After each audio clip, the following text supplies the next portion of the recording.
गोरखपुर में संविधान गौरव कार्यक्रम का आयोजन किया गया। मुख्यमंत्री ने भी इसमें शिरकत की और कांग्रेस के साथ साथ राहुल गांधी पर भी निशाना साधा।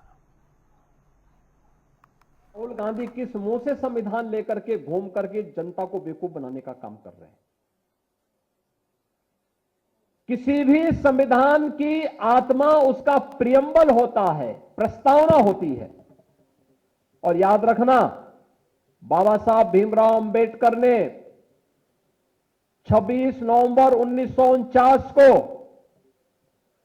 जो संविधान का ड्राफ्ट तैयार किया था, जो संविधान भारत की संविधान सभा को सौंपा था, उस संविधान सभा में प्रस्तावना में 2 शब्द नहीं थे, सेकुलर शब्द भी नहीं था और सोशलिस्ट शब्द भी नहीं था।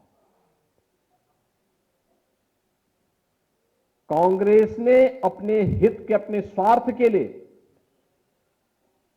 जब इस देश के अंदर इमरजेंसी लागू की गई थी, आपातकाल के दौरान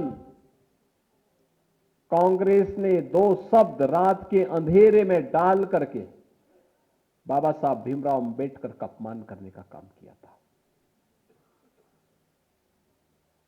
कांग्रेस ने लगातार कोई ऐसा अवसर नहीं छोड़ा जो भारत के संविधान के गले को घोंटने के समान थे। हर अवसर पर संशोधन पे संशोधन, संशोधन पे संशोधन करती रही। अनुसूचित जाति को उसका अधिकार मिले, अनुसूचित जनजाति को उसका अधिकार मिले, पिछड़ी जाति के लोगों को उसका अधिकार मिले। कभी यह प्रयास नहीं किया।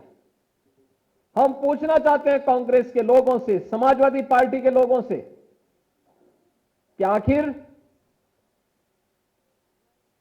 अलीगढ़ मुस्लिम विश्वविद्यालय में या जामिया मिलिया विश्वविद्यालय में अनुसूचित जाति, जनजाति या पिछड़ी जाति के नौजवानों को प्रवेश में भी और नौकरी में भी क्यों आरक्षण नहीं है? क्यों नहीं इन्होंने इसके लिए वहां प्रावधान किया?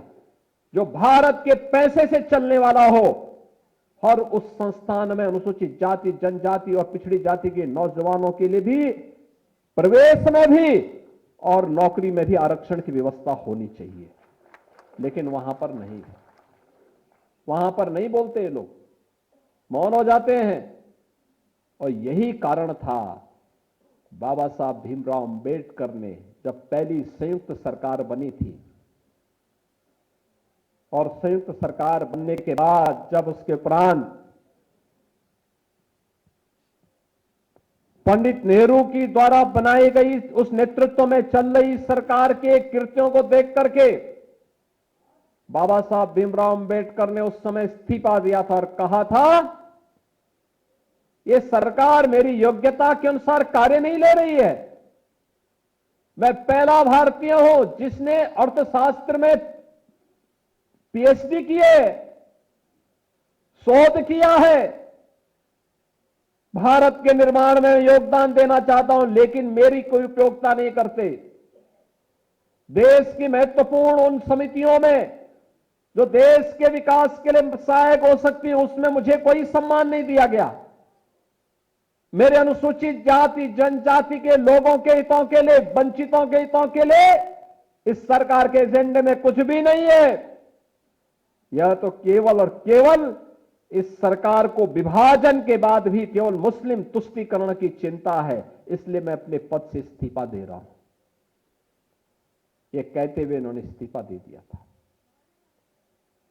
और कांग्रेस की हर कृत्य वही है आज भी, तनिक भी उसमें कुछ बदला नहीं है।